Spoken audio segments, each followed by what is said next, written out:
Okay, hi everybody. We are recording. I see it. Is it telling me we're recording? Yes, good. We're recording. Hi everybody. Welcome to the Exam 2 review for General Biology 116 Spring 2025. Tonight we will be covering the 8 topics for Exam 2 that will be on Tuesday, April 8th at 7:45 p.m. You got an announcement with the exam location where you're going to take your exam. Everything is the same as the previous exam, so you're not going to a different place when you take your exam on Tuesday. However, lots of people are not taking your exam on Tuesday because you have a conflict with chemistry or something else. If you have that conflict, you must take the conflict exam. You're not allowed to take our exam if you have the chemistry, or I don't know if there's another one, but the big one that I know of is the chemistry conflict. You have to take the conflict exam, then you can't take the regular one on Tuesday. So this exam will be 70 multiple choice questions equally distributed across 8 topics. The 8 topics are endocrine 1 and 2, reproduction 1 and 2, development 1 and 2, and nervous system 1 and 2. And that's nervous system organization and action potentials are nervous system 1 and 2. So that works out to about 9 questions per topic. So it's 70 questions, and like all of your previous Gen Bio exams, it will be graded out of 60. So whatever number out of 70 you get, the denominator is going to be 60, and then that's how we're going to give you your grade on the exam. So that's exactly the same as last time. This is obviously being recorded. I'm going to upload it. If I can do it right after, I will. Sometimes it's slow. It takes a long time to kind of like process the video when it's like almost 2 hours long. So I might not get to it tonight, but I'll try to.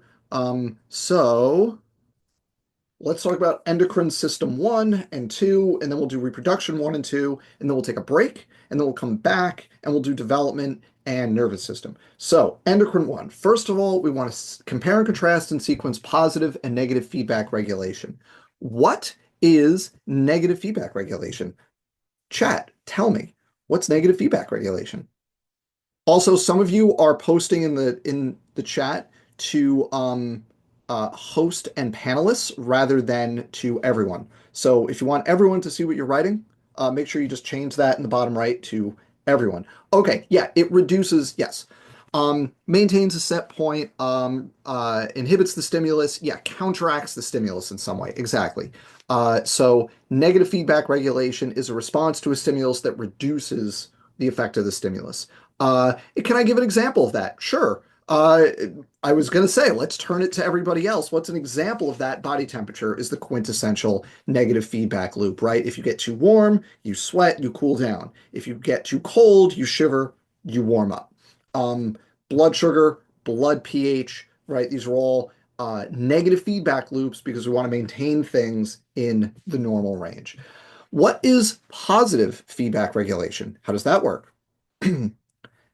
Amplify the stimulus, right? You're going to make the stimulus more. It's going to have a larger effect.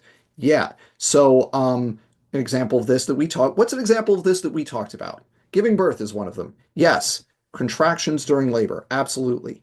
What else? What's another one? And the idea with the contractions is the stimulus is pressure and stretching on the uterus, and then the uterine that triggers the uterine contractions, which cause more pressure and stretching, right? And it's going to amplify until the baby's pushed out, right? Keep the LH surge until ovulation occurs. Yes, blood clotting is a great example of a positive feedback loop. We haven't gotten there yet, but we will soon. Yes, good. So we have plenty of examples of positive feedback. Great. So let's now compare and contrast the types of signaling. So there's a bunch of ways we could do this. I can say a type of signaling, you can tell me about it, or what I can do is I can describe it and you just tell me the type. So that's what I'm going to do because that's easier to type, just the names. So what type of signaling involves neurosecretory cells secreting neurohormones? What type of signaling is that? That is neuroendocrine signaling. And that pathway is exactly the same as endocrine, right? Release the hormone, it circulates through the body and the bloodstream, and the cells with the receptors detect it and respond. The only difference between neuroendocrine and endocrine is which cells send the signal. For neuroendocrine, they're called neurosecretory cells, and they are modified neurons, right? And the hypothalamus is an example of this. Yes, very good. Although that only went to me and the panelists, but there are no panelists. But yes, the hypothalamus is a great example of neuroendocrine signaling. Can we think of another one? What's another? There's at least one more. There's a bunch more that we talked about. Name another one. Adrenal medulla. That's the one I was thinking. Yeah, the adrenal medulla. The anterior pituitary is not neuroendocrine. We'll get to that one in a bit. The posterior pituitary is neuroendocrine. Yes. Okay, we kind of did endocrine there, so that's just signaling with hormones. It could be a gland, individual cells, whatever. When you release hormones as opposed to neurohormones, that's endocrine signaling. Otherwise, it's the same. What is it when a cell signals itself? What's that one called? That's called autocrine signaling. And with neurotransmitters, I saw a question go by real fast. With neurotransmitters, we'll get to that one in a minute. Actually, just tell me, what's the one with neurotransmitters? Synaptic signaling. So that's when a neuron releases neurotransmitters to an adjacent cell. Good. Now, autocrine is highly localized because it's the same cell. What's the other one that's in the same local area? It's different cells, but it doesn't go throughout the body. It just stays in that local zone. That's paracrine signaling. Excellent. So we've got endocrine, neuroendocrine, autocrine, paracrine, synaptic. There's one more, and this last one is unique because it goes outside the body. It signals other individuals. That's called pheromone signaling. Good. Excellent. Okay, good. So that's the compare and contrast types of signaling pathways. The last one here is compare and contrast and sequence the water and lipid soluble pathways. So let's do the water soluble pathway first. We only need to know the things we talk about, right? You need to know the outcomes for this exam. And we are going to talk about the key things for this exam. However you want to interpret that. Yeah, let me put it this way. I will make sure if we go through tonight's review, I will make sure nothing on the exam is a surprise to you. Let's put it that way. All the outcomes that you will see tonight are relevant for the exam. So, let's first do the lipid soluble pathway. So we're going to do this in like discrete steps because then we can compare each step, right? So how does a lipid soluble hormone exit the cell that secretes it? It diffuses, right? Because lipid soluble, so it just goes right across the plasma membrane. How about transport in the bloodstream? How does a lipid soluble hormone handle that? It needs transport proteins because what other word describes lipid soluble? Hydrophobic, right? So it won't dissolve in the bloodstream. So you need to have it bind to something so they don't all clump up together, right? Okay. How does a lipid soluble hormone interact with its target cell? Yeah, you could say transport and carrier proteins. As far as we're concerned, they're the same. Yeah. It diffuses into the cytoplasm is the idea. Good. It can just get right across the membrane. Excellent.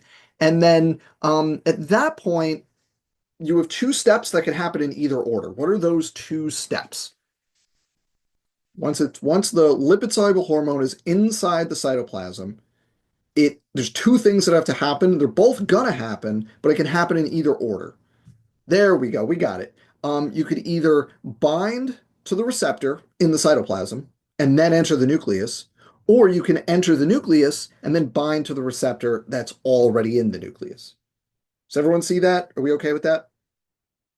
And then once you're in the nucleus, you've got your hormone receptor complex. And what is that going to bind to? What's that going to interact with in there? That's going to bind to DNA. It's going to affect gene expression. Good. So because we are affecting gene expression, what words would you use to describe um, the effects of the time associated with the effects of a lipid soluble hormone? Long term and slower. Slow acting, long lasting. Yeah, good. These are all good. Excellent. Okay. Let's backtrack. Let's go all the way back up to the top. Let's talk about water-soluble hormones. How does a water-soluble hormone exit the secreting cell?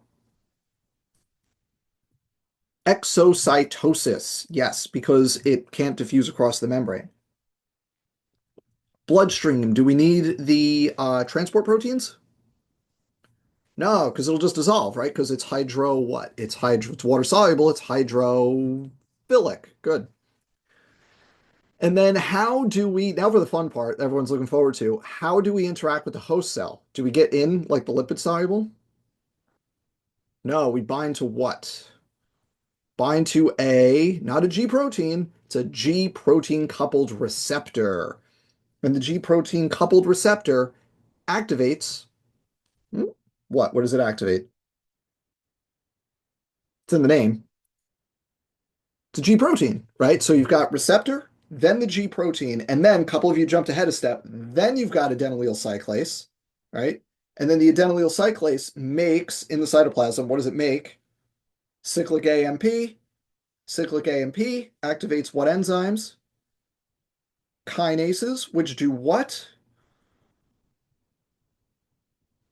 Still waiting for chat to get there. You go. Add phosphate groups. They phosphorylate things. They add phosphate groups to already existing proteins, which usually activates them. Normally, that's how we activate something. We're going to phosphorylate it. Good.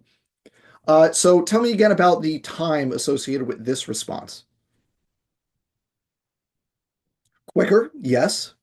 But short term, yes, exactly. Fast acting, shorter duration. Good. Excellent. Okay, that's it for endocrine one. One down, seven to go. All right, next, let's look at the different glands involved here. So we want to start with just compare and contrast the hypothalamus. This is endocrine 2 now. We're in endocrine 2. We want to compare and contrast the hypothalamus, the anterior pituitary, and the posterior pituitary. So hypothalamus, endocrine or neuroendocrine? Neuroendocrine. Excellent. Um, Posterior pituitary, does it secrete hormones or neurohormones? It secretes neurohormones. Which ones? Oxytocin and ADH. Yeah, what do they do? Oxytocin, what's oxytocin involved in? Lactation, pair bonding, birth, contractions. Yeah, good.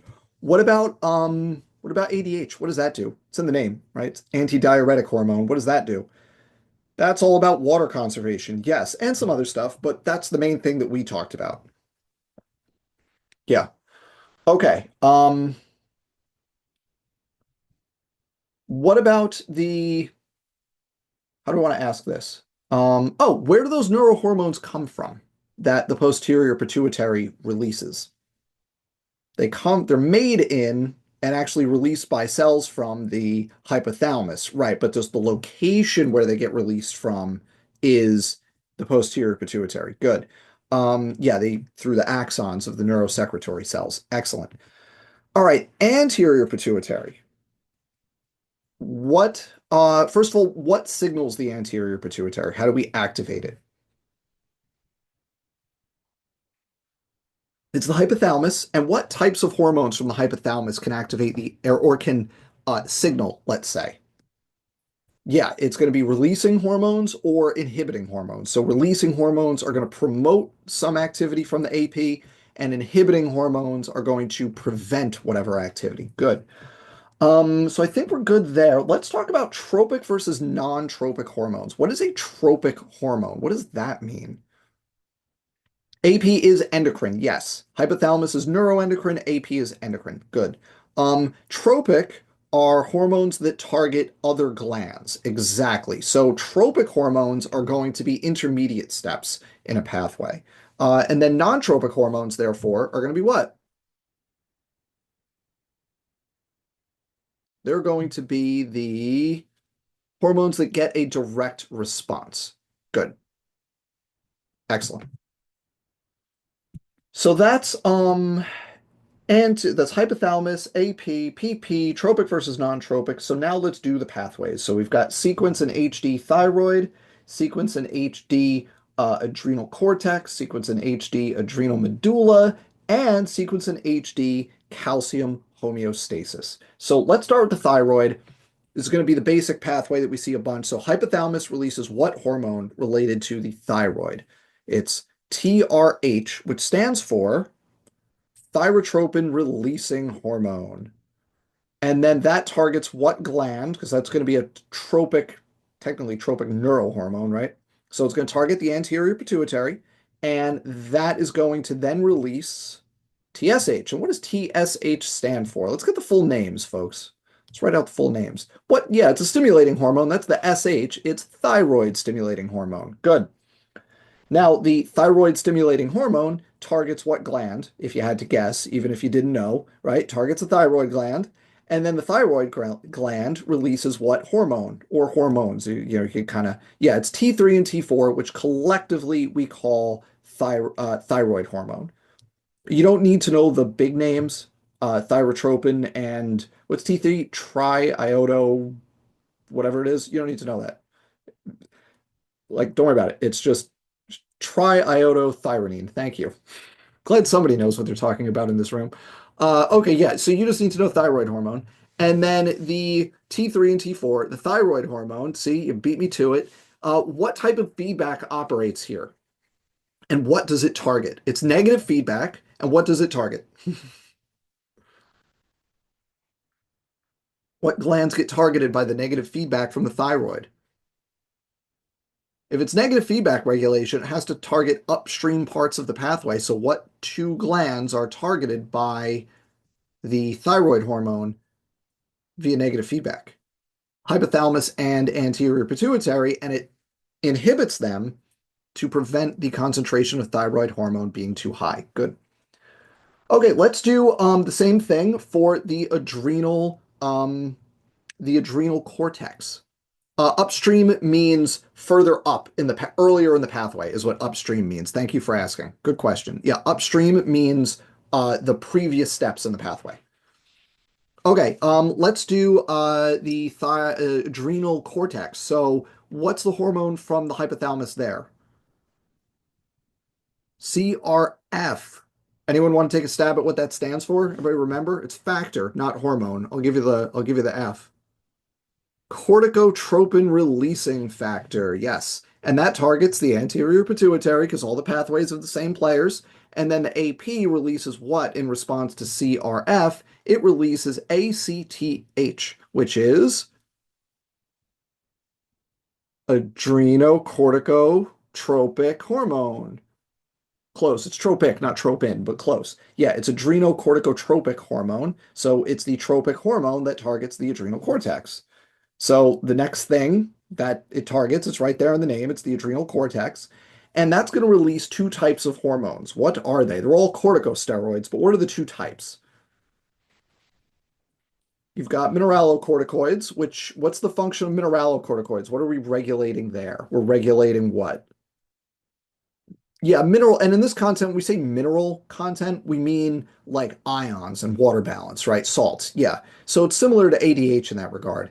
And then what about glucocorticoids? If it's glucose, what is that probably related to? If you didn't even know anything else, it's related to metabolism, right? Right. If you're dealing with glucose, you're affecting metabolism. So you have to get glucose. Yeah. Good. What in general? What's the thing for the adrenal cortex? What does it respond to? What's the stimulus here? Just big picture. Chronic stress, exactly. Like what many of us are feeling, right? Yeah, chronic stress as opposed to acute stress, which is the next thing we're going to talk about, which is the adrenal medulla.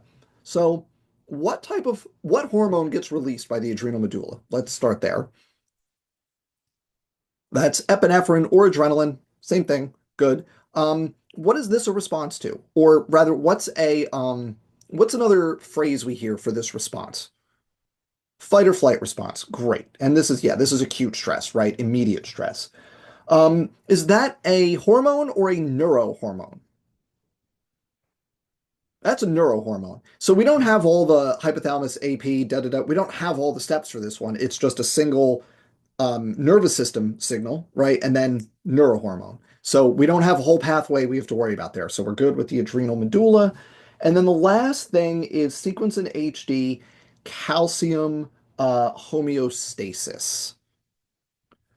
So let's talk about that. What endocrine includes hypothalamus and AP? Hypothalamus is neuroendocrine, and everything else is endocrine, right? AP, thyroid, adrenal cortex, everything else is whatever. Okay, so let's do calcium homeostasis now. What gland is involved in the calcium homeostasis? That's the parathyroid. So what hormone is released if your blood calcium is too low? And yes, this is negative feedback. Yes. So if your blood calcium is too low, that's PTH, and it does three things. PTH being parathyroid hormone. It does three things. And what are those things? How does it get more calcium into your blood? A couple people said osteoclast extracts from bone. Yes, right. So you break down your bones a little bit, get some of that calcium. Good. That's one. What's the other one? Or what are the other two? Where else can you get calcium? Kidneys. Yeah, we in the filtration step that we're going to talk about later in the semester, we'll see how we lose a bunch of stuff that we actually want to keep, and you have to reabsorb it, right? So we can speed up that resorption for the calcium that we filter out. Good. And then the last one is going to be vitamin D from the liver going to the intestines and increasing the absorption from our food. Good, which is why milk and milk substitutes have vitamin D added. It's to make sure that you could efficiently absorb the calcium, and that helps address any potential calcium deficiencies. Good. So that is, Samantha, I'm not sure what the context for that is. Um, so those are the three things that parathyroid hormone does. What is the um, antagonistic hormone to parathyroid hormone? It's calcitonin. And what releases calcitonin? The thyroid releases calcitonin. Some of you are foreseeing what questions I'm going to ask and answering them ahead of time, and that's excellent. Keep that up. Good job. So it's calcitonin. Thyroid releases the calcitonin. What are the two effects of calcitonin that are the opposite of parathyroid hormone? So one, it's to get rid of more calcium in the urine. You get rid of additional calcium, and then the other is to inhibit the release from the bone. Good. And then it just doesn't do anything with vitamin D or anything. It's just doesn't affect that at all. Good. Okay. So that brings us to the end of Endocrine 2. So we have covered two out of our 8 lecture topics. Since we started, not exactly at 8:30, we're like 24, 25 minutes in, so we're doing all right. Okay. I know we're going really fast, folks, but at this rate, this will take 2 hours. So that's why we're going fast. So for anybody who's saying, can you go back to stuff? I'm going to say just watch the video later, right? Well, it's all there. But let's keep going here. If anybody in the chat sees a question, chat, help each other out, right? Anybody ask a question, you know the answer, feel free to answer it. Okay, let's talk about reproduction 1. So, first, compare and contrast sexual versus asexual reproduction. Let's just do this. What are the costs of sexual reproduction? Let's go there. The Friday review was Dr. Beals. I don't know if she posted it yet. Wasn't my review. Energy, time, danger, only pass on half your genome. Yeah, exactly. You have answers. Good. Finding a mate, which can take time and be dangerous. Reproductive cost. Yep, only half the population can reproduce. Yes, great. Um, what's the benefit of sexual reproduction compared to asexual? Generate diversity. We've talked about this a lot, right? That sexual recombination generates diversity, so that's important. All right, let's compare and contrast egg and sperm because we're talking about animals, the gametes, the reproductive cells. It's going to be egg and sperm. So which one of them is big, has a lot of energy, and doesn't move? That's going to be the egg. Which one of them is small, fast, and extraordinarily energetically cheap? Yeah, that's the sperm. Good.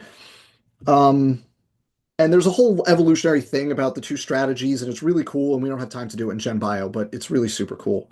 Okay, so let's compare and contrast in HD components of the male reproductive system. So, I'll just ask you questions and you give me answers. And what we're going to do is we'll go through the components and the pathway kind of together. Okay. So, in what structure, broadly speaking, are the sperm made? General, and then we'll zoom in. Yeah, testes. Within the testes, what structure where the sperm are made? What's the specific structure? It's the seminiferous tubules. Good. And once the sperm are generated in the seminiferous tubules, where do they continue maturing and where do they storage? Epididymis, great. Uh, During ejaculation, the sperm go from the epididymis into what structure? They go into the vas deferens, great. And then that goes into what? Very short tube. That's the ejaculatory duct. Now, before we get there, there are some accessory glands. What's the gland that secretes into the vas deferens? What are those two glands called? The ones up at the top. Those are the seminal vesicles, and what do they make? Fructose, good. Prostaglandins, excellent. Those are the two big ones. Good, good, good. Okay, then we have the ejaculatory duct, which is within another gland. Which gland is that? The prostate gland. And what does this prostate gland secrete? And yeah, you could use the 7 Up mnemonic for this one. It's really good. Prostate gland is anticoagulants and citrate. Excellent. From the ejaculatory duct, what tube is next? That's the urethra. And the last gland secretes into the urethra. What is that gland called and what does it do? It's the bulbourethral gland and it secretes what? Secretes a mucus, which has what function? Why do we need to do that? Neutralizes acid, because what else goes through the urethra? Urine, which is slightly acidic, and that could damage the sperm. So you need to neutralize the acid before the sperm gets through there. Excellent. So we just did compare and contrast and HD, right? You should be able to HD this stuff, right? If this gland doesn't work, what's the semen going to be missing, right? That kind of thing. So we did the compare and contrast, and inherently to that is the HD for the different components.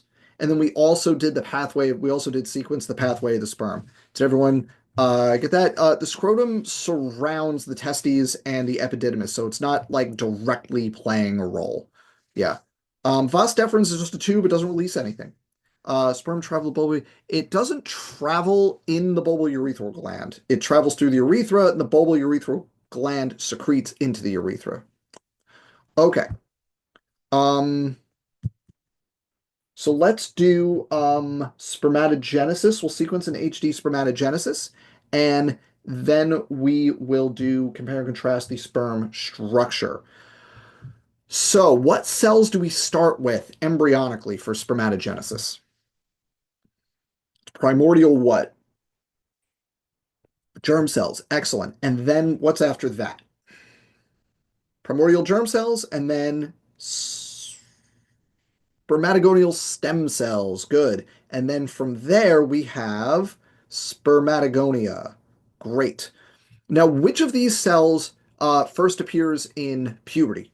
Because some of this stuff is embryonic, some of it's not. Where do we start with puberty? What's the first cells that we have there? Spermatogonia, good. So your spermatogonia, and then they're just going to propagate.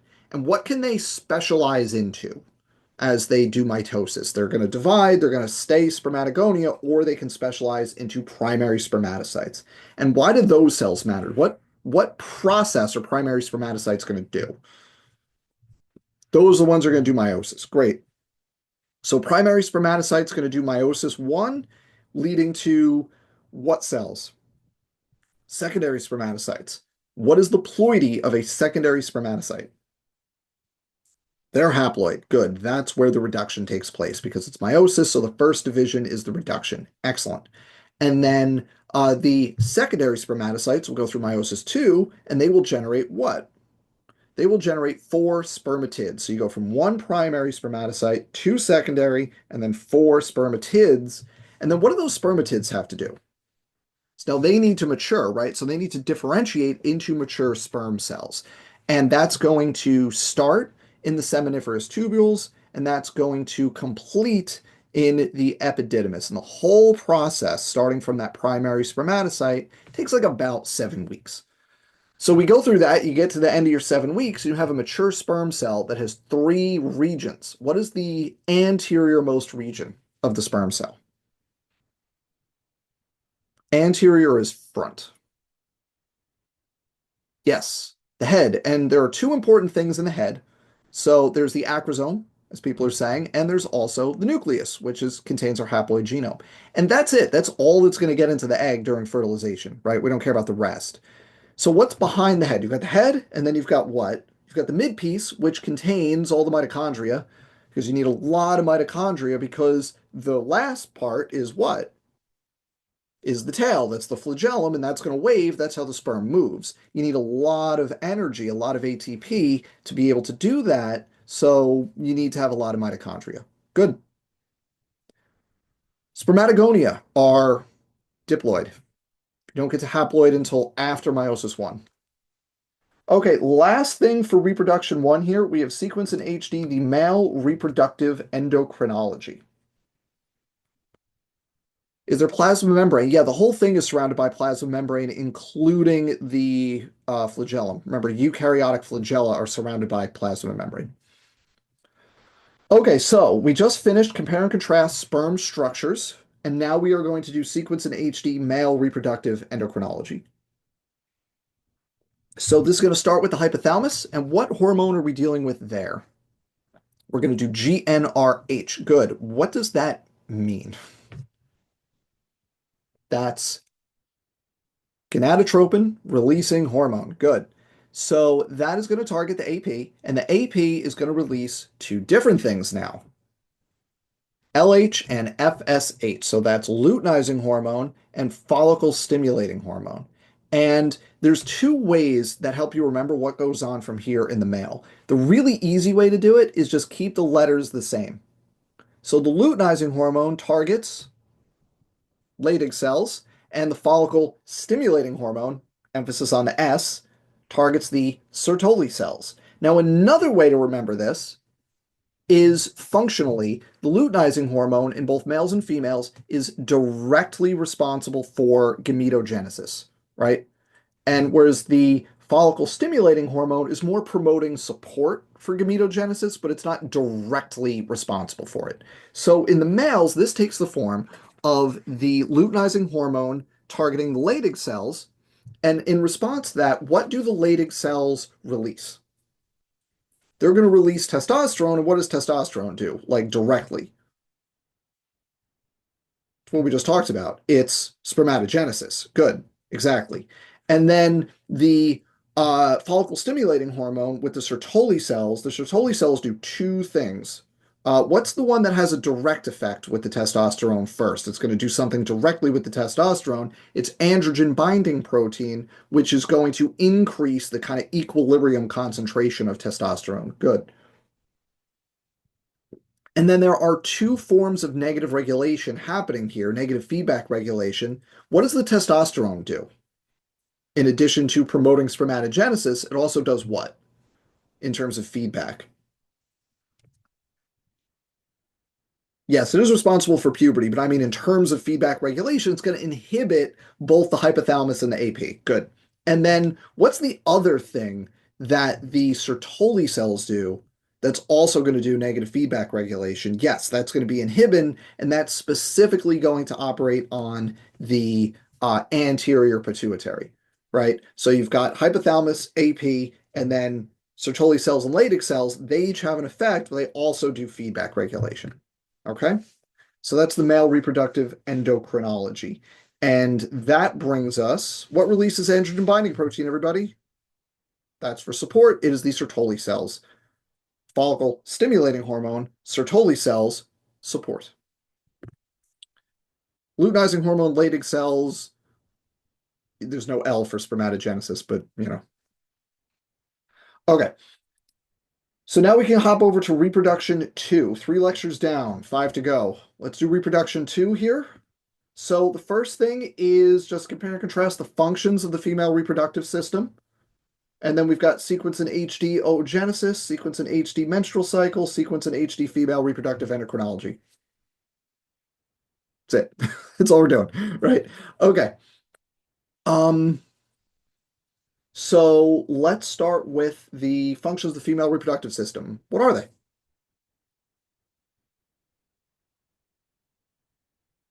That's it. Yeah, each one. Well, the joke is that there's only four on the list, right? It's four outcomes, but three of them are a lot. That was the joke. Yeah. Okay. So, one, produce egg cells. Yes. True. Lactation, receive sperm for fertilization. Yes. What else? There's another one. There's something in between fertilization and lactation that has to happen. Something in between there. Nourish the embryo. Exactly, right? We do in utero development. Good. Okay, so we got the functions of the female system. So now let's sequence an HD oogenesis, keeping in mind the differences between oogenesis and spermatogenesis.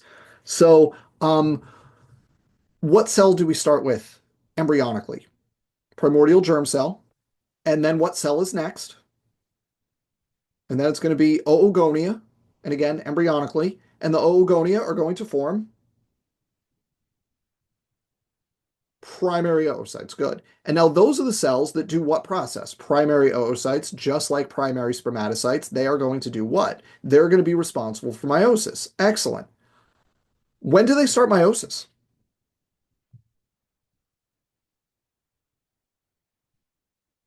Before birth. Yes, they start in the embryo, right? When a female embryo develops, meiosis starts and then it stops. Where does it stop? A bunch of people already said it. It stops at prophase one. Good. And then after prophase, and then it's going to pause for like potentially decades, right? It's going to restart at puberty. So now we're going to pick things back up in an ovary where what hormone, and we'll get to the hormones, but I'll just say it's follicle stimulating hormone, gets the follicles growing. And within the follicle, we have primary oocytes that are paused at prophase one. So now what's going to happen as that follicle develops? Let's say this is the follicle, it's going to do ovulation. What happens? Meiosis one is going to finish. Excellent. And about when does that finish? Do you remember kind of in the kind of overall process? You're going to finish meiosis one like within 12 hours or so of, yeah, like 10 hours, even 8 hours, somewhere in there, um, close to ovulation, right? Like right before ovulation. You don't need to know the specific time. You don't need to know the specific time, but just know that it's like right before ovulation, you're going to finish meiosis one. So, what cells do we get here? One oocyte per follicle, yes. So you get a single secondary oocyte. Good. What's the other cell we get? And we get a polar body, which is just get rid of the extra chromosomes. We don't need them, right? Why do we do that? Because we're only going to release one. We want to keep all the energy in the one. We don't want to split it equally. That's a waste of half the energy. So we keep it asymmetrical, right? Most of it stays one, and then you just get a little extra and get rid of that one, right? To reduce the ploidy. So now we have a haploid secondary oocyte, and that's the cell that gets released during ovulation. It ovulates into what structure? Goes from the ovary into the oviduct. Good. Now that's where fertilization will occur in the oviduct. So if sperm encounters that egg, what's going to happen? Because it's not actually an egg yet, right? It's the secondary oocyte. So one of the things in terms of developing the mature egg, right? The thing that I'm going for here is you have to finish meiosis too, right? So the plasmogamy happens, and we'll get to this in the second half when we do development. We'll talk fertilization, but the short version is right. Plasmogamy causes the completion of meiosis two, and again we get two cells. What's the big one that we get out of meiosis two? You get a not a zygote yet, not yet. What's before zygote? Before karyogamy happens. It's still haploid. Right? It was secondary oocyte, does meiosis two. You get the ovum, right? You get the mature egg. And then what's the other cell you get? Something we already mentioned. You get another polar body, right? Because again, you don't want to waste any energy. You just need to get rid of the extra chromosomes. And then that egg will very shortly become a zygote, right? Because the sperm has already entered. Good. Okay, so that's oogenesis. be able to compare and contrast with the male process in addition to, sequence in HD that one. All right, so let's sequence in HD the menstrual cycle. So we're going to do this broadly speaking first, right? So what's the point of the menstrual cycle? It's kind of two things here. What's the point? Yeah, prepare for pregnancy, right? So get the uterus ready for pregnancy. And what's the other one? Release the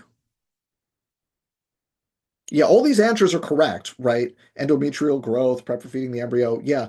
But what's the other thing? You have to, one, do all that stuff to get ready for the pregnancy. And then the other thing, yeah, exactly, ovulation, right? You actually have to release what will ultimately become an ovum, right? So, yeah, those are the two things. Okay. So, across the menstrual cycle, what are the two sub-cycles named for the organs in which they occur? There are two sets of events that happen that are overlapping with each other, right? We've got the ovarian cycle, we've got the uterine cycle. What are the three components of the ovarian cycle? It's going to be what's the starting point? It's the follicular phase. And then what happens at day 14, approximately? That's going to be ovulation. And then what's the back half called? That's going to be the luteal phase. Good. And then what about the uterine cycle? What's approximately day 1 through 5? There, that's going to be the menstrual flow phase. And then 6 to 14-ish is going to be the proliferative phase. And then 15 to the rest, like 28-ish, that's going to be the secretory phase. So we have the ovarian cycle, we have the uterine cycle. They're happening in parallel. There's different things happening, and there's regulation happening back and forth. Right. So, in order to explain that, we need to get into sequence in HD, the female reproductive endocrinology. So, we're going to break this down just like we did basically on that organizer that you did in workshop. So, we're going to break this into four kind of parts. This is, not like official in any way, but this is how we like to present it, how we like to think about it. So let's just start with the hormones. We're not going to do it all again because it's the same as the male, right? So it's the hypothalamus releases the GnRH, signals the AP to release LH and FSH. Now, early in the menstrual cycle, day 1, day 4, whatever, what is that doing? And it's mostly the FSH here, and it tells you what it does, right? So it's helpful to know the names of the hormones, not just the abbreviations, right? Because FSH is follicle stimulating hormone. So what do you think that does? If you didn't even come to this class, you could probably guess what that does, right? It makes the follicles grow. Now, the follicle cells, as they grow, as they get more, what hormones are they releasing? What's the big one they're releasing? Estradiol. Now, early on, early follicular phase, there isn't much estradiol. So what's the effect of that? It's going to inhibit the anterior pituitary. Yes. And it's weak inhibition. So it doesn't stop the AP, but it slows it down. And the point here is to delay ovulation until the endometrium is ready. So in theory, you could ovulate faster than day 14, but then the uterus wouldn't be ready for implantation. So you don't want to do that, right? So you slow it down at the front of the process to get all the timing lined up. But then those follicles get bigger. One follicle gets really big and it makes a lot of estradiol. And what does that do? Eventually, it will be the LH surge. What does it have to do to get to the LH surge?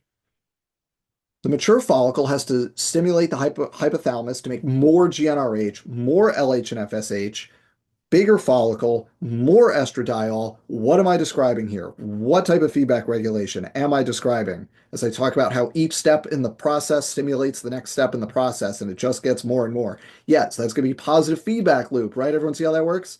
And that's going to culminate with now's the time for it, everybody. It's going to culminate with the LH surge, the luteinizing hormone surge. Now, remember, what did I say a few minutes ago about LH? That's the one that's directly responsible for gametogenesis. The LH surge is just a big spike in luteinizing hormone. If you looked at a graph of it, like a line graph of luteinizing hormone, it looks like this, starting with day 1. It's low, it's creeping up, it's creeping up, it's creeping up, big spike at like day 13. That's the LH surge. And then it comes back down. Right. Uh, so the estradiol promotes on its own, right? The estradiol on its own at high levels promotes the positive feedback loop that leads to the LH surge. Remember, luteinizing hormone is directly responsible for gametogenesis. So the LH surge causes what? What's the direct thing that happens to the follicle due to the LH surge? Ovulation, right? You're going to release that secondary oocyte. Now, what gets left behind, right? Because most of the follicle cells stay behind, and what do they become? They become the corpus luteum, which is going to make hormones. What's the corpus luteum going to be releasing now? The corpus luteum is releasing a ton of progesterone, still some estradiol, but mostly progesterone at this point. So now we have a different feedback regulatory scheme due to the combination of estrogen and progesterone. What's that look like? What do they do together? Is it positive or negative feedback regulation? And what does it act on? It's strong negative feedback acting on the hypothalamus, and it shuts everything down. So no GnRH, no LH and FSH after that point, right? You're just gonna shut it down. That means that means no ovulation right after ovulation, right? We're gonna wait. So now we're back to now we're in early luteal phase, right? In the ovarian cycle, we're early in the luteal phase. And the problem here is that the corpus luteum needs luteinizing hormone to survive. So if there's no fertilization and no implantation, there's nothing that's going to tell the corpus luteum to stay alive here. So what's going to happen in the late luteal phase in this situation? Yeah, it goes through luteal lysis, the corpus luteum breaks down, and then what effect does that have? Let's just talk hypothalamus and AP at this point. What effect does that have on the inhibition that the progesterone was causing? Right? The progesterone starts to drop off, so that inhibition starts to go away. And eventually the hypothalamus is going to restart with the GnRH. And that's why if you look at that figure from class, it has that dashed line for the inhibition in the late luteal phase. So that's when the corpus luteum starts to break down, you start to lose the inhibition. That only occurs when there is no pregnancy. If there's pregnancy, it's different. We'll get to that later. I'm not going to worry about that now. And then, so that's the ovarian cycle and the regulation of the ovarian cycle, right? You've got early in the follicular phase, you have weak inhibition acting on the AP. Later in the follicular phase, you have very strong stimulation of the AP, or of the hypothalamus rather, culminating with the LH surge and ovulation. And then following ovulation, you have the very strong inhibition of the hypothalamus, which prevents ovulation throughout that second half of the cycle. And remember, we talked about in class, that's how hormonal birth control works. It simulates being at that stage in the process. So let's then look instead of backwards at the regulation, let's look at each of these things downstream as well. Let's look at the uterine cycle, how it's being regulated by the events in the ovaries. So the follicular phase, what's going on in the uterus as the levels of estradiol are slowly increasing? What's the uterus doing?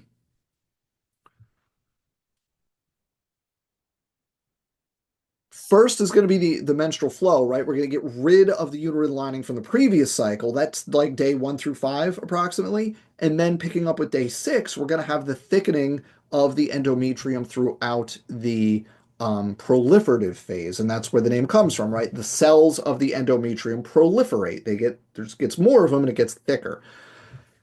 And then ovulation happens. And now instead of just estradiol, it's estradiol and a lot of progesterone. What does that trigger in the endometrium? Menstrual flow occurs first, right? It's overlapping with low levels of estradiol.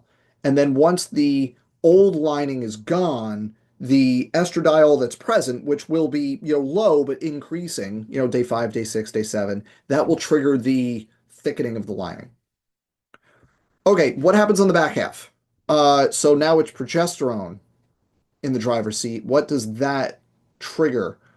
Arteries and endometrial glands. Good. The endometrial glands are going to be active, so that's going to secrete fluid for a potential embryo that's going to implant, and the arteries are there to secrete lots of nutrition um, for that embryo. Now, what happens? What do we need? Let's put it this way. What hormone do we need to maintain the endometrial lining? What do we need in order to maintain the endometrial lining? This is progesterone. Yes, this is going to be in the secretory phase. So what happens to the endometrial lining if there's no pregnancy and the corpus luteum starts to fall apart? It's going to break down, right? It's going to disintegrate because the lack of progesterone as the corpus luteum breaks down is going to lead to a loss of blood flow to the endometrium, which means it's going to break down too. And then that's going to loop back around to the menstrual flow phase, denoting the beginning of a new cycle. And that is the female reproductive endocrinology. How do we feel?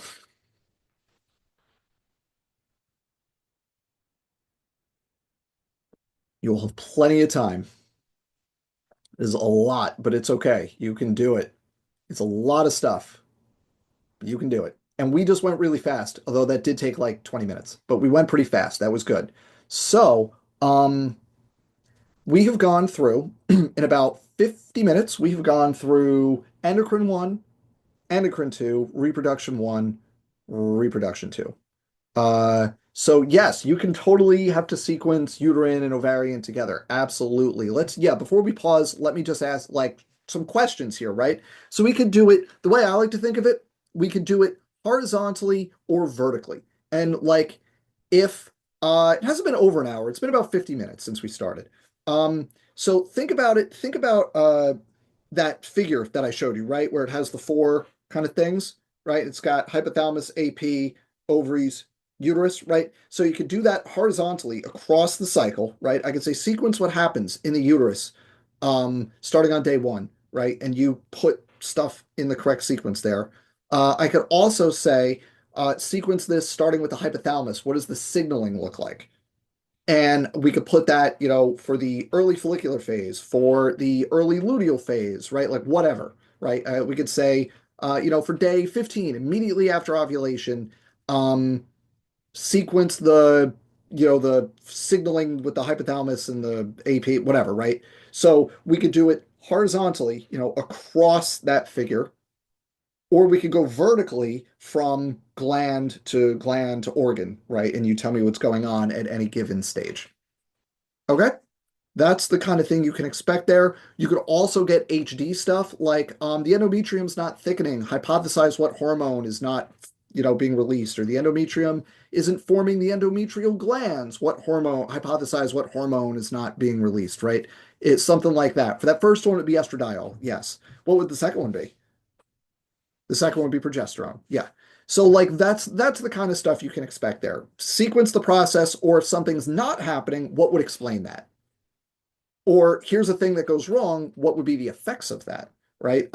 There's no LH, what would be the immediate effect of that? What wouldn't happen first if there's no LH? It would be no ovulation, right? That would be right. So that's the kind of stuff you can expect. Okay. Sequence horizontally and vertically, and HD. Hypothesize what happens if we break stuff. Okay. Okay, folks. So we have been going for almost not quite an hour, but almost, and we have covered four of our eight lecture topics.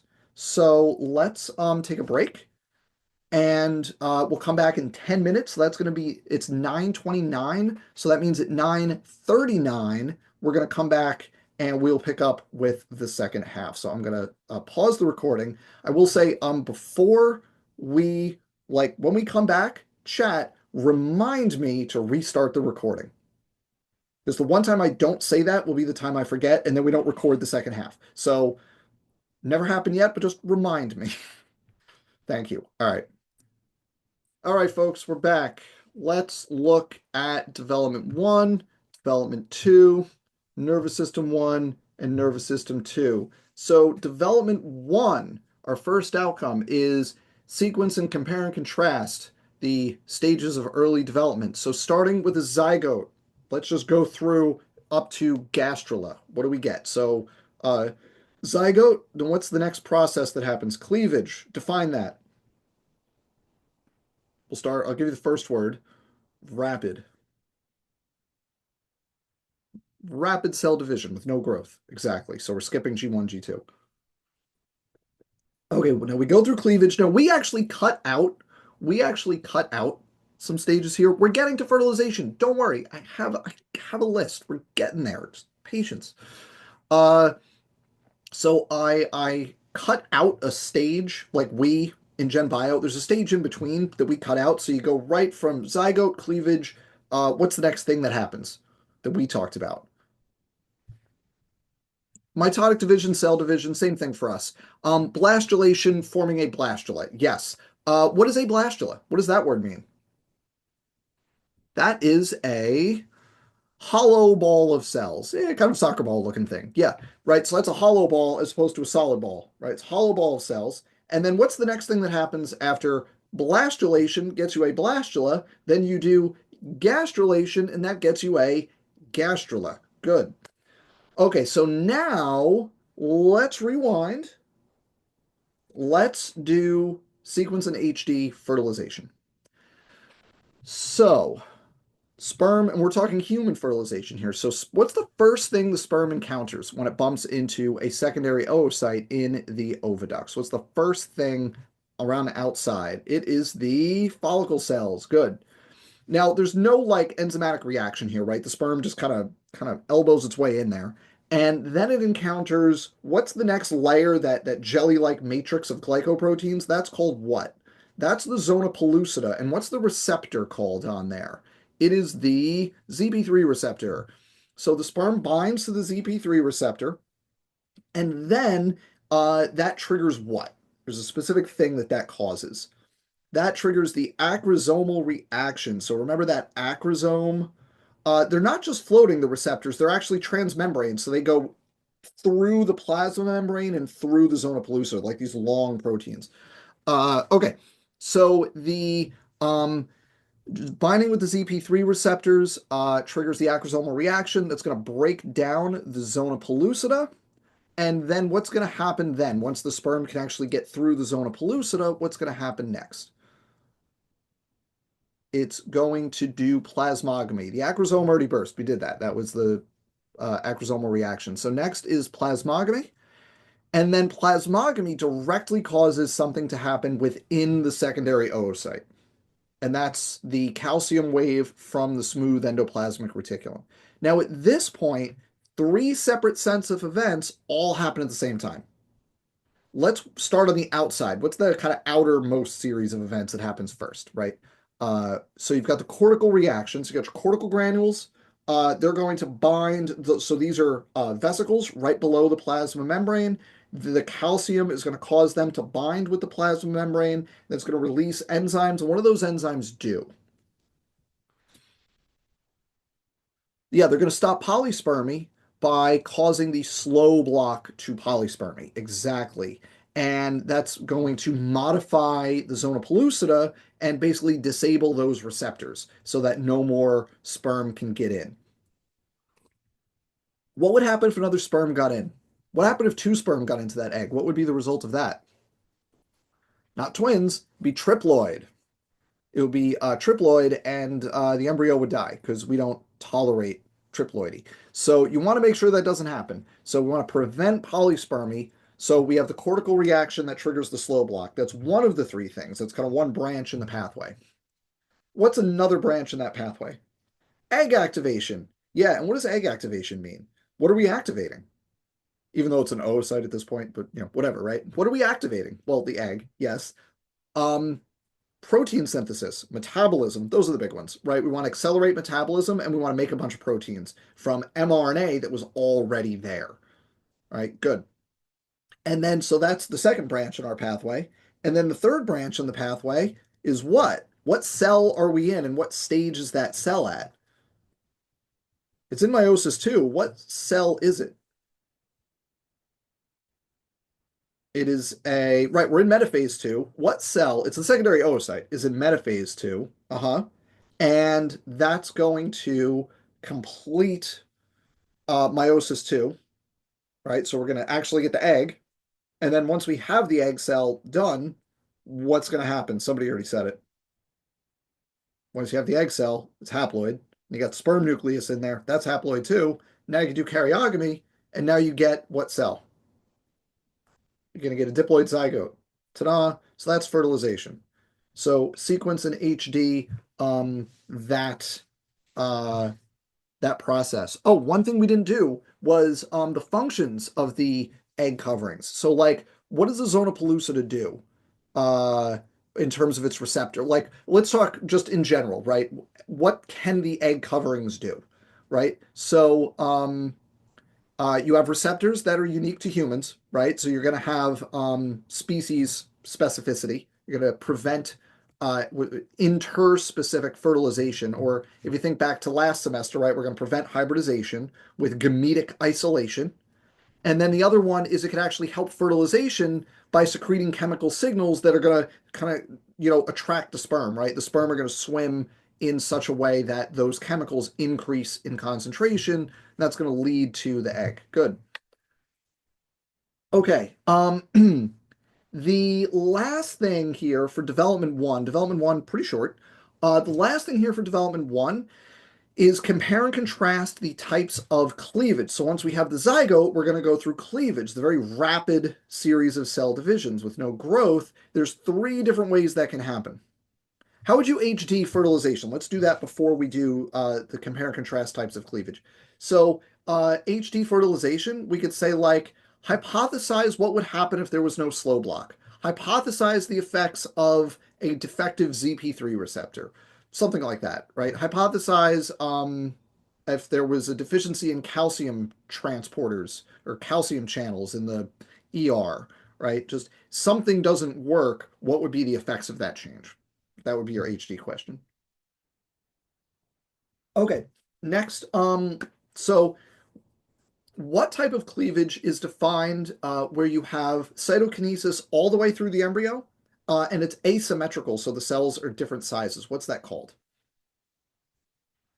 That's called unequal holoblastic cleavage. And that's what we see in embryos that have an intermediate amount of yolk. And this is typical of the frog embryos, or amphibians, I should say.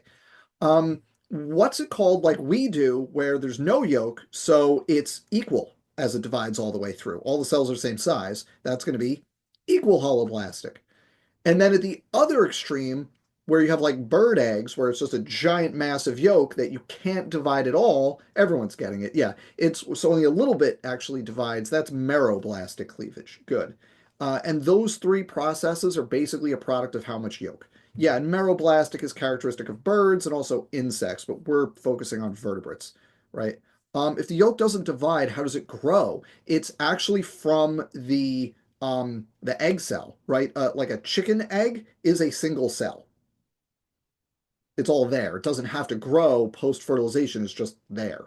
It's beforehand. You don't need to know the size of the blastomeres. Don't worry about it. All right, so that is development one. So let's look at development two. I think we will do. Well, I'm going to move this one to the end. We'll do this one at the end. Put that one down there.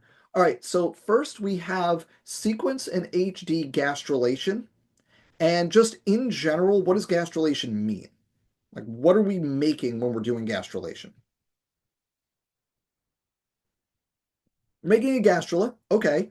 What does that mean? Right, we're inward folding. We're making three embryonic germ layers. That's the key.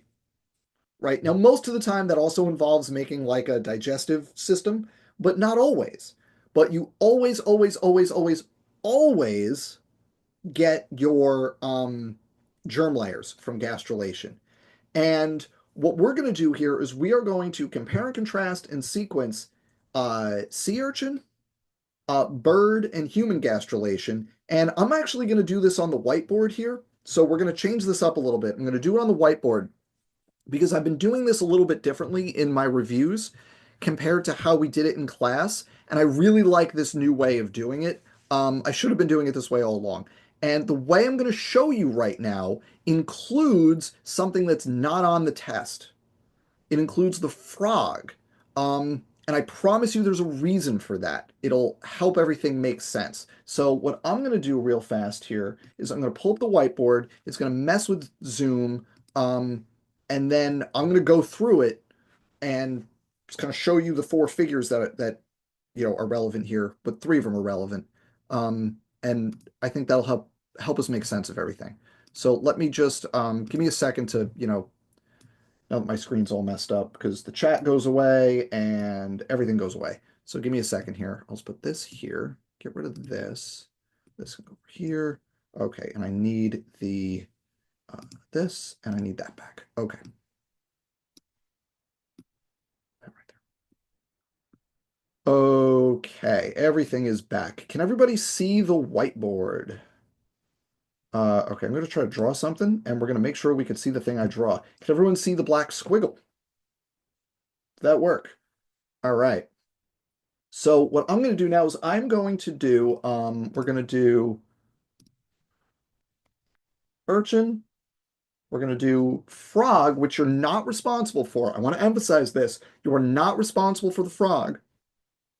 And then bird and human. And I'm also going to draw these differently from how we're used to seeing them. So I'm going to actually draw these upside down from how we're used to it. So sea urchin, do this. Okay, frog, I'm going to do this. Bird, and then human's going to be a little different. Trust me, it'll make sense. Okay, and then bird, we're also going to do this. Okay. And then what we're going to do is give me a second here. Trust me, this is going to work. Here we go. So let me just get, I'm going to add a little bit of this here. We're going to add with the frog, we're going to add a bit of yolk. Normally you would show this in the bottom. We're going to show it in the top. And there's a reason for this. For the bird, it's going to be like mostly full of yolk. This gray stuff is yolk. If anyone asked, gray stuff is yolk. Okay. Okay. So, uh, so it's just the sea urchin's embryo. This is the blastula right here. So now I just need some arrows. Give me a second here. We need some arrows. So we're going to go at the top row is the blastula essentially, or at least the precursor. And then the bottom row is going to be the gastrula for each of these. Okay, so I'm going to draw this for the bird. Let's go here. Okay, so now for the urchin, what's going to happen is we're going to have the cells just like we talked about in class. We're going to migrate. Now, we showed this from the bottom, right? You typically show it folding inwards from the bottom. I'm going to do it upside down. Trust me, there's a reason for it. We're going to show the migration inwards like this, and like this. Okay, and then same thing like this, and like that. Okay, and the result of this, when you do gastrulation, the result is going to be an embryo that looks kind of like this. Okay, and that's your gastrula. Okay, that's the sea urchin. That's the really easy one. Is everybody okay with that? These arrows are unnecessarily long. We're going to shorten this up. Is everybody okay with the sea urchin here? So we're going to basically we're going to take our hollow sphere and we're going to fold it inwards and we're going to make a layered embryo called a gastrula. And I didn't draw the mesoderm, but there'll be mesoderm in there too. I just didn't draw it. But that's to the tube. The tube will eventually go all the way through. But at the stage where I'm showing it, it hasn't yet. But eventually, yeah, it'll go all the way through. Yes. But not relevant for what we're doing. But ultimately, yes, it will go all the way through. Okay, so now let's look at the frog. Now the frog is going to work very similar, but a little bit different. And if you're familiar with the bird, you're going to see exactly where this is going here. Now, you don't have to know the frog. The frog does unequal holoblastic cleavage, and it does gastrulation just like the sea urchin. But because of this massive yolk, can everyone see the cursor on the screen that's hovering over the frog yolk? Can everyone see that there?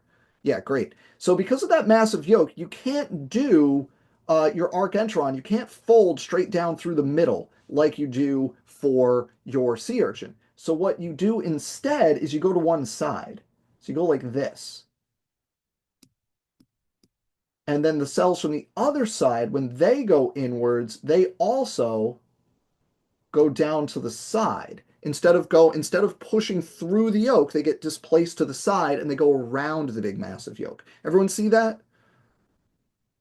So what this results in is an embryo that looks like this.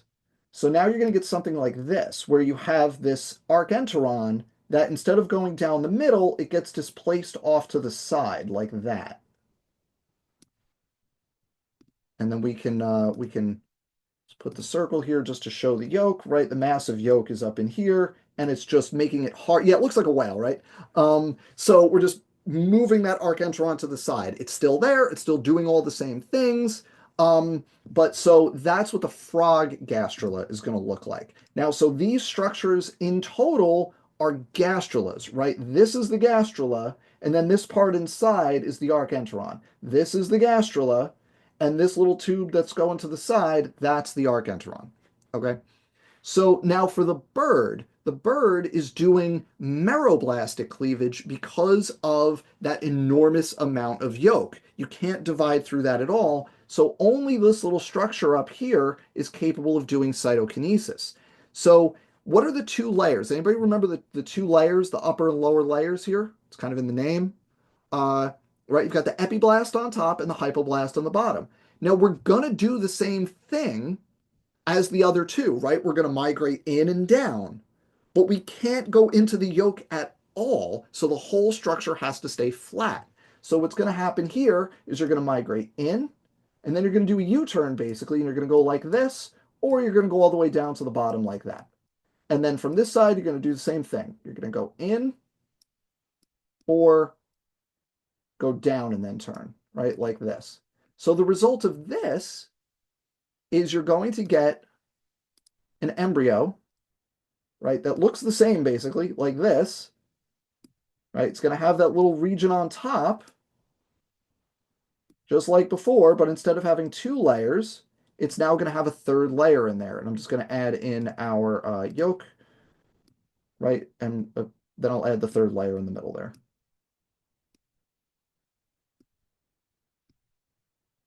Okay, and now let's just draw a little line in between here like this to indicate we have a third layer.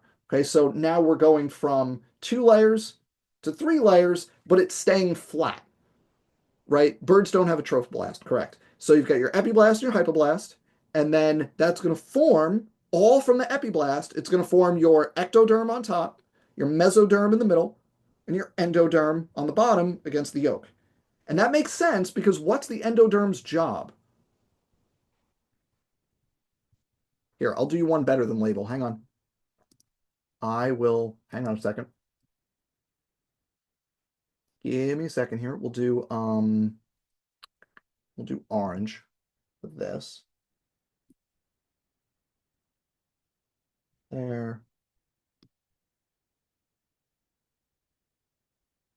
There. Okay. And then we'll do in the middle, we'll do red, which is going to be this. And I didn't draw it in either of these, but like they'll be, I'm just going to, whatever. It doesn't matter. There'll be mesoderm in there. And then you haven't done the human yet. And then we'll do blue for ectoderm. That's going to be up here. And it's going to be all the outside is ectoderm. Right? And then all the outside is ectoderm.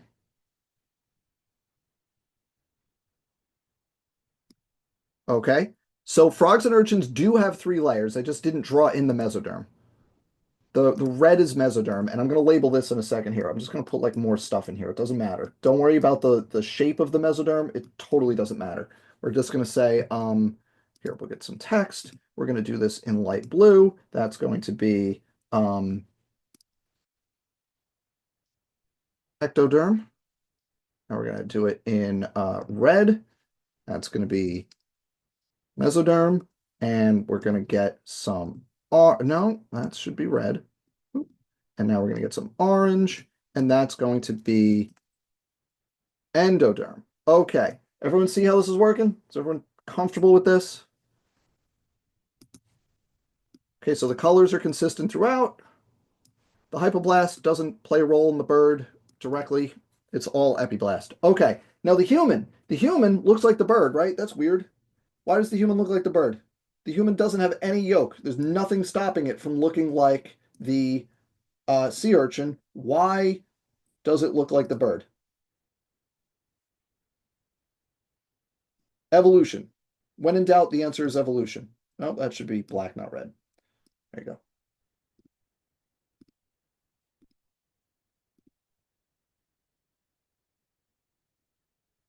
Circle. We need it to be black. That's what we need.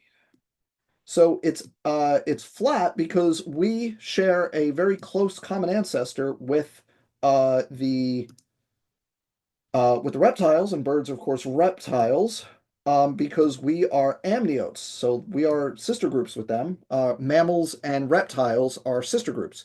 So our relatively recent evolutionary ancestors did something like what the bird does. We got rid of the yolk when we transitioned to development in utero, but you can't just undo your evolutionary history. So we retained the basic flat way of doing gastrulation. So humans work the same way, right? If you go in or you go down, right? You go in and down.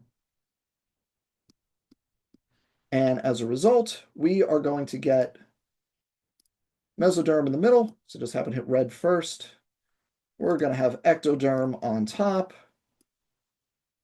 And we're going to have the endoderm on the bottom, where that's, kind of arbitrary. Okay. So the egg turned into the structure way back, right? It's single cell. It went through blastulation. Now it's a blastula. Now we're doing this.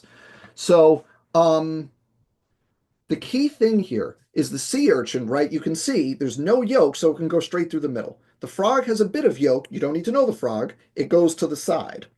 The bird has a ton of yolk, so it can't go down at all. It has to stay flat on top. And then for the human, as an amniote, we keep that same basic structure. We just get rid of the yolk, so it's flat for the humans as well. And there it is. That's how it works. How do we feel about this, folks? Keeping in mind you don't need to know the frog.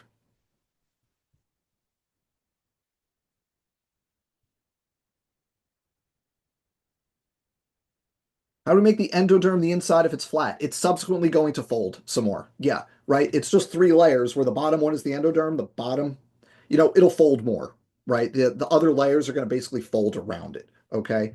Um, Epi and hypo is just going to be the top here, there. That's epi. And then down there, that's hypo. And the human is the same. Okay. What happens to the human gastrula and archenteron? We don't make one technically, sort of. Not really. I mean, the gastrula, this is the gastrula. This thing down here is a gastrula. There's not really an archenteron. Yeah. This is what you need to know for sequence gastrulation. You should know like epiblast and hypoblast. You should know the how much yolk each of these eggs has. You should know what becomes each germ layer in the bird versus the human, right? That's what you should know. Um, I forget the word primitive streak. You should know the primitive streak is where it folds in, right? This is the blastopore where it folds in right here. That's the blastopore where it folds in. For the bird and the human, it's not the blastopore, it's the primitive streak. It's that crease that runs down the middle of the embryo. Yeah, so epiblast becomes ectoderm. Yes, good. Okay, take your screenshots. I'm going to give you a countdown of 5. Take your screenshots, and then I'm going to clear this board, and we'll go back to doing the outcomes. 5, 4, 3, 2, 1. Okay, that's the end for the screen share. Stop the screen share. We're back to our regular format now, folks. But I hope that was helpful, and I'm definitely going to do that frog thing in class because I really like that, and I think spatially it shows what's going on. The epiblast results in all three germ layers in both bird and human. The difference is that in the bird, the hypoblast does not contribute to any of the germ layers. In the humans, the hypoblast mixes with the epiblast to make the endoderm. But the epiblast contributes to all of them. Okay. The next, we'll get to trophoblast. We'll get there. We'll get there. The next outcome for development two here is sequence and HD neurulation. So let's just start with the notochord. What germ layer is the notochord from? That's mesoderm. What does it do in neurulation? What role does it play? It induces the ectoderm. Yeah, it signals the ectoderm to form the neural plate. Good, the thickening of the dorsal ectoderm. And then that neural plate does what? It's flat and thick. What does it do? It folds and rolls over. Yeah, good. And once it folds entirely over and the two peaks of the waves crash into each other, what happens to the tissue in the middle? That pinches off and that becomes what? It's like this, right? It's a tube. It becomes the neural tube, and that's going to be the dorsal hollow nerve cord, right? That's your spinal cord, except the front end. What's the front end become? The anterior part of it. That's going to become the brain. Yeah, the anterior part becomes the brain. The rest becomes the spinal cord. Good. Um, what about the neural crest? What about those cells that are at the part where it connects? Like think like the crest of a wave. That's where the name comes from. What about the neural crest? They're not somites. Somites are mesoderm. Neural crest is ectoderm. Anyone remember anything the neural crest becomes? Is going to be part of the skull, teeth. They can even be nerves. Yeah. So they're kind of end up migrating all over the place. Good. Okay. So the last thing here, the last thing we want to do is sequence human development up to birth. So we're going to kind of do this in two parts. We're going to do the initial implantation stuff, and then we're going to do birth. And we're going to skip everything in between because we don't really talk about it. So at implantation, the embryo is going to start acting like an endocrine gland. And what hormone does the embryo secrete? Ready to remember? We're going to secrete HCG, human chorionic gonadotropin. Actually, this is a good thing to remind us. What is the chorion? That's an example of what? That is an thing that surrounds the embryo. Yeah, it's an extra embryonic membrane, right? The chorion is one of the four, along with the only one that's really relevant that you should know the name of in terms of the extra embryonic membranes. These are only things that are found in the amniotes. So which of the four do you think you need to know?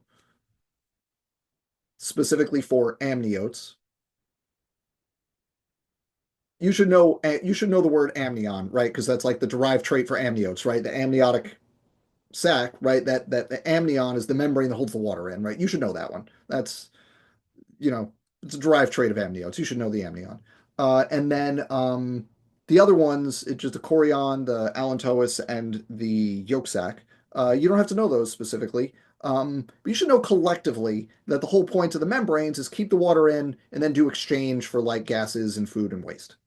So you chorion is not the amnion. It's a different thing. So the HCG, the human chorionic gonadotropin, is going to signal what? Do you remember what that's going to kind of uh, either you could I could just say what its function is, or I could say there's another hormone that's going to be dropping off that we need to replace, right? So what is it? What job is it doing? The HCG here. It acts like LH, exactly. So it signals to the corpus luteum to keep doing your thing, so that the corpus luteum stays alive and keeps supplying the uterus with progesterone. So now those two things are kind of self-reinforcing, right? It's not positive feedback because they're not causing a change, but they are maintaining each other, right? The progesterone from the corpus luteum and then the HCG from the embryo are basically keeping each other going, right? So okay, so that's the early stages, right, with like implantation and stuff. Oh, what part of the embryo accomplishes implantation? You've got your blastocyst, which has two parts, the trophoblast and the inner cell mass. Which one does implantation? It's the trophoblast. And then the inner cell mass becomes what? The inner cell mass becomes the Germ layers ultimately. Yeah, it becomes the epiblast and the hypoblast, and then it does gastrulation. Good. Okay, let's fast forward to the end of the process, birth. What two signals, I won't say hormones because one of them is a local regulator, but what two signals are involved in the positive feedback loop of giving birth? Oxytocin and prostaglandins. Good. And they both cause what response?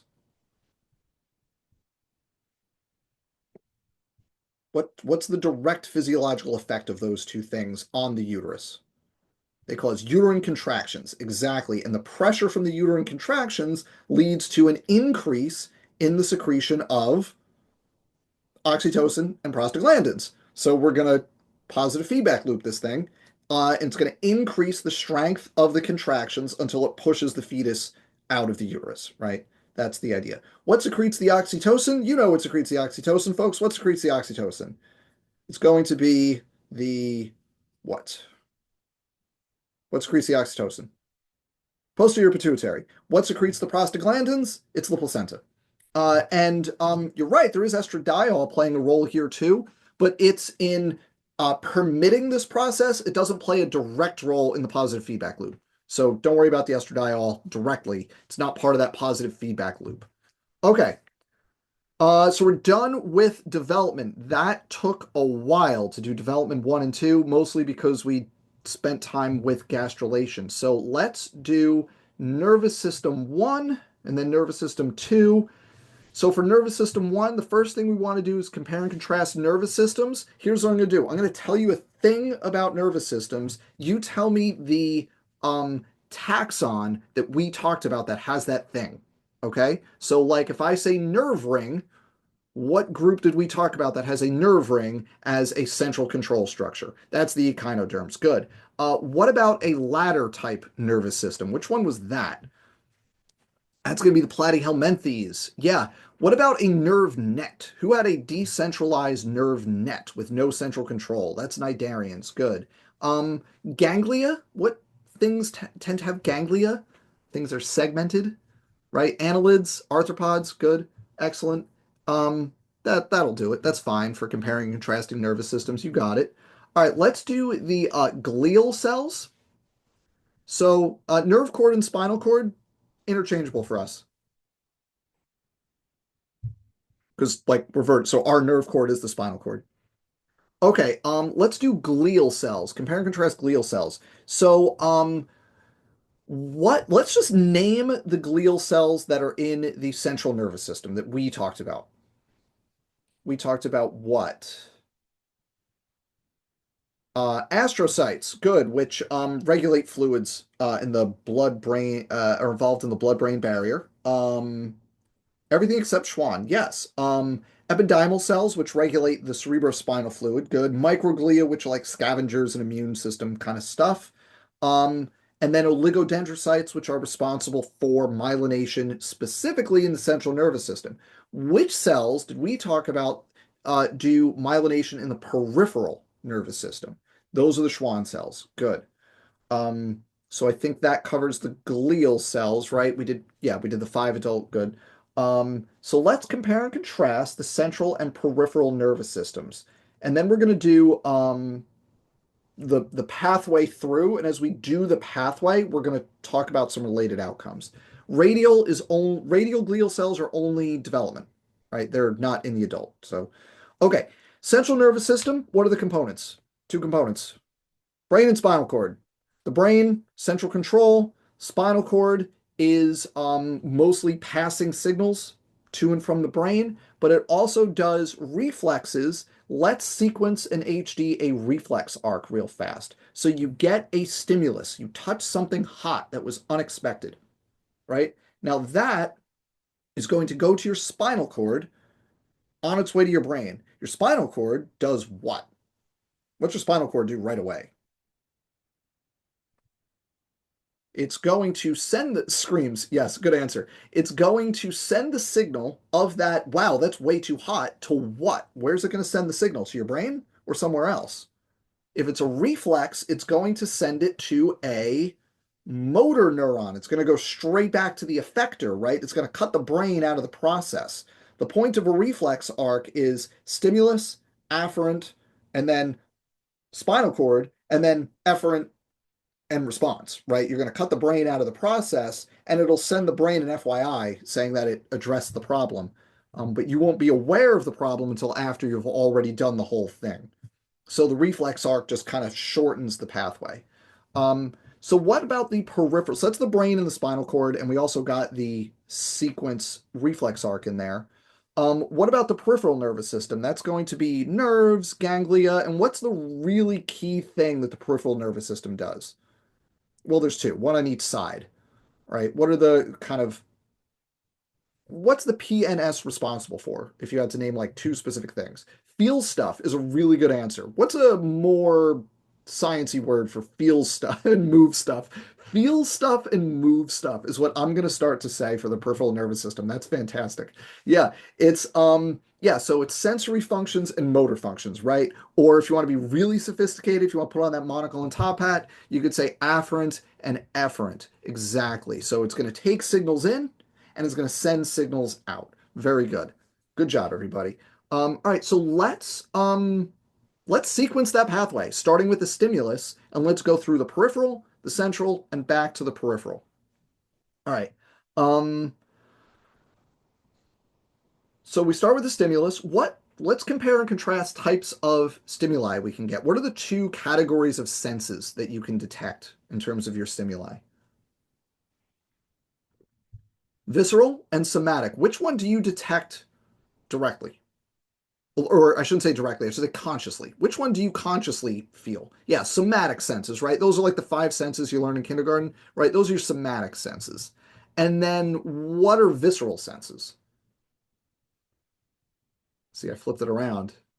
Yeah, it's the ones that you're not directly aware of, right? So like blood pressure, blood pH, that kind of thing. Those are things that you're not, you know, detecting consciously. Good.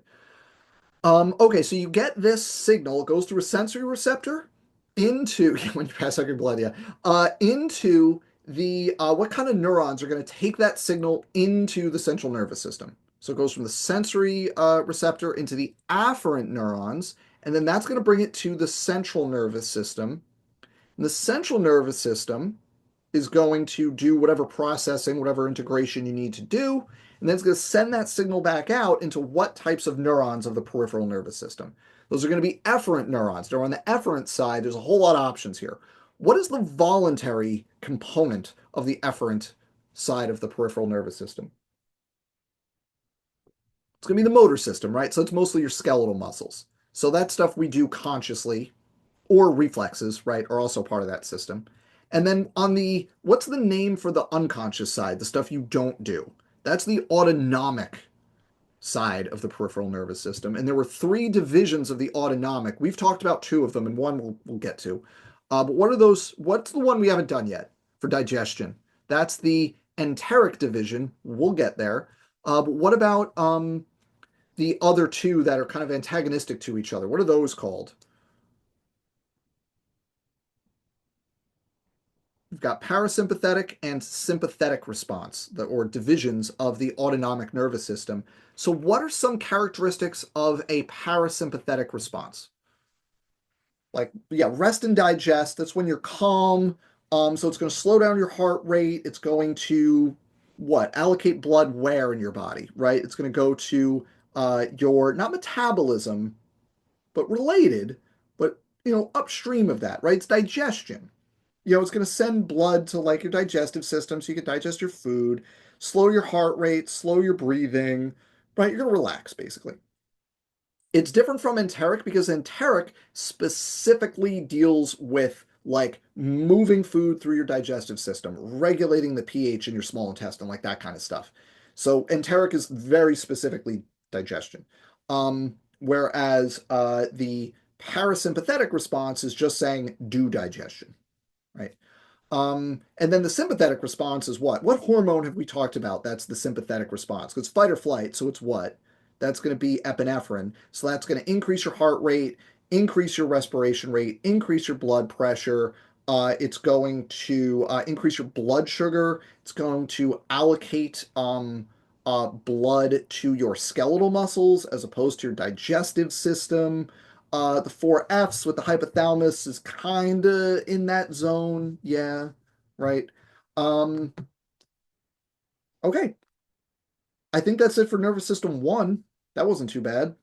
So we just have to do nervous system two now, and then we're done, which is great because it's been almost 2 hours. So we all want to go home, or we all want to not be here. I could do this all night. I'm sure you all could too. There's still 250 of you here after an hour and 50 minutes of this. Um, so you'll notice we didn't go over brain structure. That is an astute observation. So let's go to nervous system two. Let's talk about action potentials. That is our last topic for this review. So we're going to do first, we're going to say sequence in HD generating membrane potential. You should know brain structure. It's fair game for the exam and also on the final. So you should know brain structure. Okay, so sequence in HD, what is a membrane potential? What does that mean?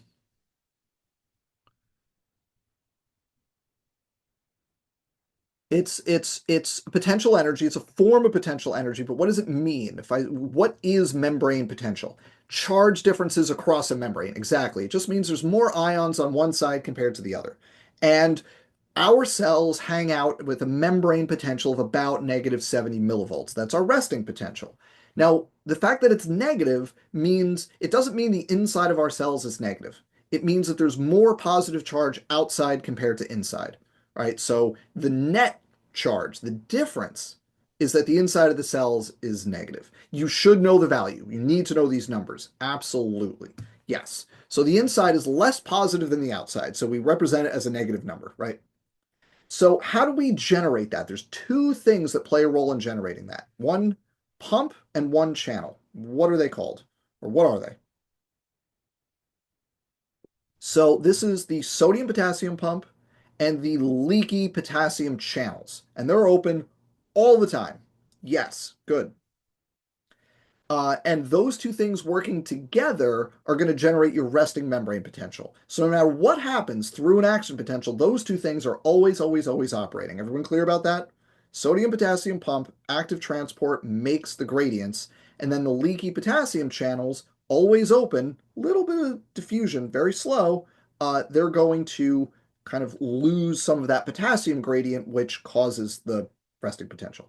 The purpose of the resting membrane potential is that it is potential energy. We're going to use it as a means of sending signals.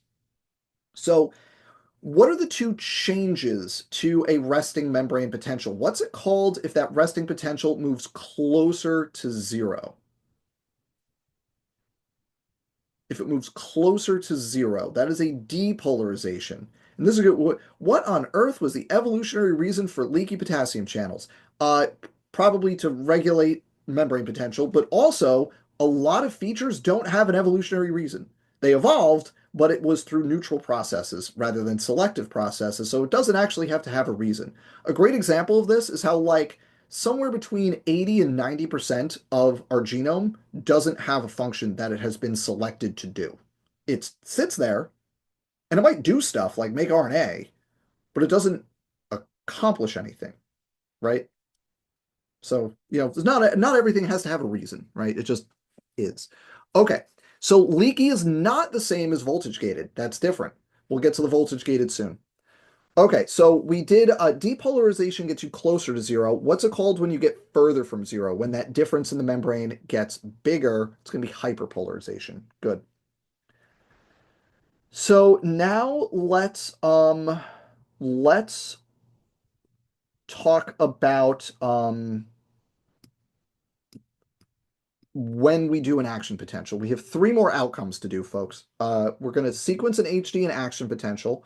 We are going to sequence the pathway of a signal through a neuron. Actually, let's knock that one off first. Let's just do that one right away. In a neuron, right, a cell in your nervous system, a neuron, it's got cell body, dendrites, axons. Where does it receive signals? What part of that cell receives the signals? The dendrites, good. And then where in that cell do we generate the action potential? The signal we're going to send out. Where do we generate that signal? That's going to be at the axon hillock. This is sequence a signal through a neuron. It's just we're kind of putting together a couple things here. We're kind of comparing, contrasting structures of neuron components of a neuron, and we're also sequencing a pathway through a neuron. So we've got dendrites receive the signals. At the axon hillock, that's where we generate the action potential. And then it goes down the axon and it ends where? And it ends at the axon terminal, and that's where we're going to pass it to the next cell. And remember, synapses, not on this exam, but that's what would happen there. Okay, so now that we've established the pathway of the signal in the cell, let's talk about how that signal works, right? Let's do the action potential. And now I'm going to do the whiteboard again for this. We're going to do this fast, but we're going to do it on the whiteboard because I think that'll work better. So let's do, don't get used to this for the final exam. This is taking way longer, but it's good to do it. So can everyone see our gastrulas from before? Our gastrulas are back, but we're going to lose those gastrulas in a minute. Okay. Just need to make that. Okay, so we're going to clear everything. We're going to clear all drawings. I'm going to draw some graphs real fast. This is going to be super duper not like precise. So I'm just going to draw lines. So here we go. We're going to, nope, I don't want it to be that color. To be black. Okay, we're going to do this. Do this. We're going to do here, here, here, and then here, here. Okay, and we're going to put numbers to all these. This is going to be positive 35. This is going to be super duper not to scale. And just give me a minute to get this all set up, and then we'll run through it real fast. This is going to be positive 35. This one's going to be 0. This will be down here. This will be negative 55. This one will be negative 70. And then we'll have negative 80 below it. Okay, so we're doing our action potential here. Okay, and now what we're going to do is trust me on this. Just give me a second here. We're going to start here. Go like that. Then we're going to do this in, we'll do blue next. We'll go up to there. Then we'll do orange will be good. We'll do up to there. And then we will do green should be okay. Down to there. And then we will do purple. Back to there. And then we're back to red. Okay, like that. And now we are going to do, give me a second. Trust me, we're going to do resting. See how we're all going to do this? All going to be color coded, and across the y-axis of the table, we're going to have all the different channels and stuff that could be operating. And we're going to have rising phase. Actually, you all should be telling me this. What's the next one after the rising phase? What's that called in green that we have there? That's going to be what? What should I fill that in? Falling phase. I should have been asking you all to tell me these. See, I'm a professional. We'll go purple. Nope, no, we want that to be green. What should the purple be? Purple's going to be the undershoot. Okay. So we've got here. We're going to give myself a little more room here. And now we're going to across here, across the top, we're going to do N, A, K, hump. And we're going to do leaky K. Now this one is a new one. This is going to be stimulus triggered sodium channels. That's a new one for us. Stimulus triggered sodium channels. And then we're going to have we're going to do voltage gated sodium. And we're going to have voltage gated potassium channels. Okay, so we have all of our players here. So now all we're going to do is say yes or no. So for the sodium potassium pump, at what stages is it operating? All of them. Easy. One, two, three, four, five. Sodium potassium pump, always operating. Leaky potassium channels, when are they operating? Always. One, two, three, four, five. Never stop. Now, hyperpolarization and undershoot are the same thing. Okay, now stimulus triggered sodium channels. And we're going to treat this as a short-term stimulus. It's only going to trigger one action potential. So once you trigger it, the stimulus is going to go away, okay? So where should I put the check mark for stimulus triggered sodium channels? These are not voltage gated. These are going to be like the mechanoreceptors in your ears, right, that detect a stimulus. That's what we're talking about. It's going to be the depolarization step. And we're going to say they're inactive for all the rest, okay? Now, what about the voltage-gated sodium channels? When are they operating? So the stimulus-triggered channels get you to negative 55. What's the name for negative 55? What's that called? That is the threshold potential. And at that threshold, what channels open? What channels open at negative 55? Voltage-gated sodium channels open at negative 55. And they are open through what stage? The rising phase, yes. And are they open at any other point in the process? No, they are not. In fact, for resting, obviously the voltage-gated channels are closed. And yeah, the voltage-gated sodium channels are going to be closed throughout the rest of the process. And then the voltage-gated potassium channels, when do they open up? They open up for the falling phase. So they open at like positive 30-ish, right? And they're going to be open during the falling phase, and they're not going to close until like minus 80 or something.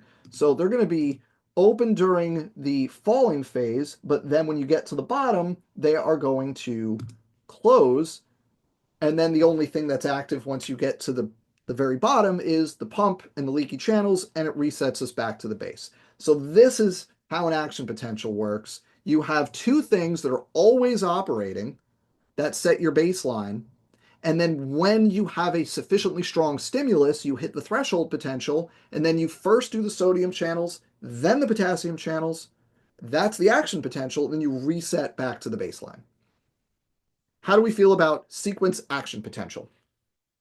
The falling phase happens due to the voltage-gated potassium channels. Falling phase equals voltage-gated potassium.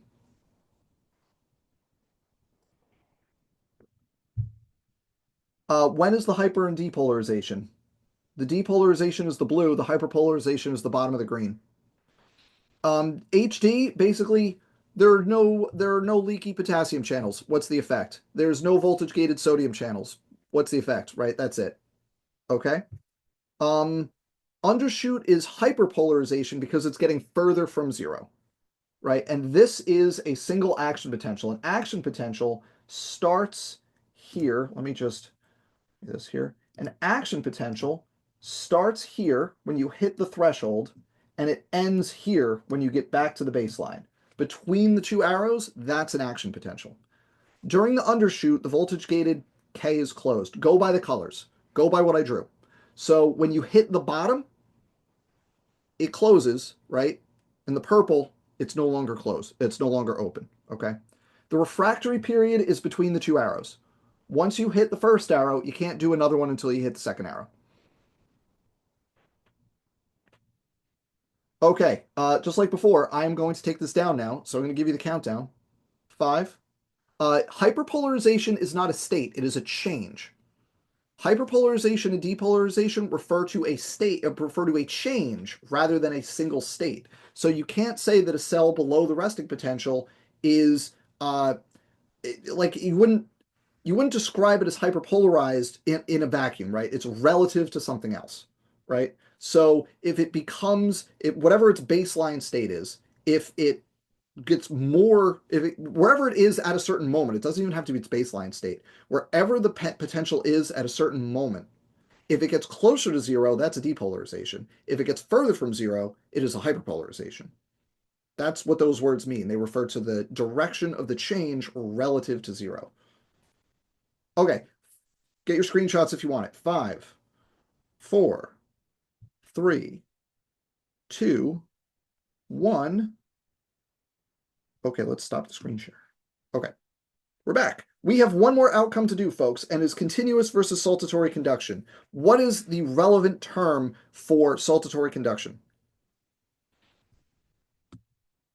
Myelin sheets. That's it. Myelination. So continuous conduction is when an axon has no myelin in it. So you have to depolarize the entire length of that axon to propagate the signal. In saltatory conduction, what are the regions without myelin called?